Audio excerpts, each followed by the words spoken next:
The UFC 249 main card was an exciting event in a sporting environment that had otherwise been completely put on hold. It featured big names, exciting fights, and lots of finishes. And it was good business for the UFC too. 700,000 pay-per-view buys is unheard of for a card not featuring McGregor, Khabib, or Jon Jones. And this came in an economic environment wherein many people find themselves out of work. However, as successful as it was in these respects, it potentially struck a major blow to MMA history, perhaps threatening and certainly diminishing the most highly anticipated matchup in the history of this young sport. In upsetting Tony Ferguson after a 5-round war of attrition, Justin Gaethje threatened the very future of Khabib versus Ferguson.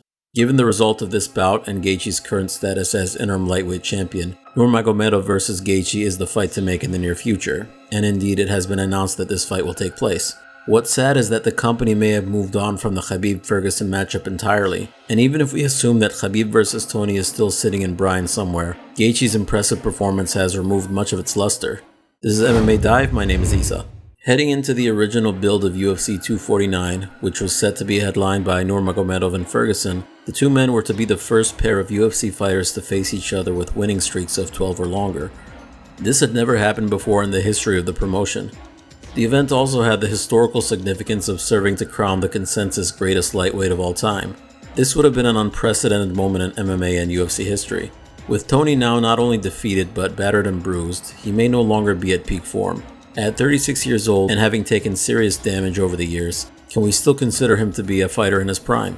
Or from another perspective, could this have been the defeat which changes him forever, much like Lawler versus McDonald 2 was for Rory McDonald? Gaethje landed 143 significant strikes on Ferguson. This was both a career high for Gaethje in terms of significant strikes landed, as well as a career high for Ferguson in terms of significant strikes absorbed. Gaethje landed those 143 strikes from just 197 attempts.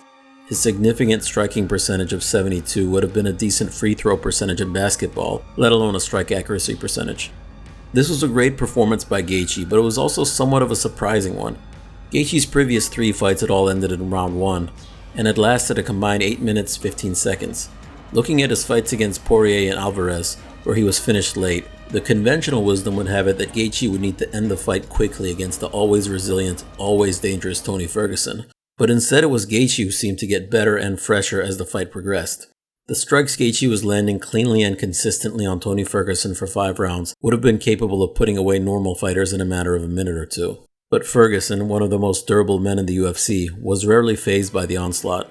It's undeniable, however, that he suffered some long-term damage on Saturday night, and sadly may never be quite the same again.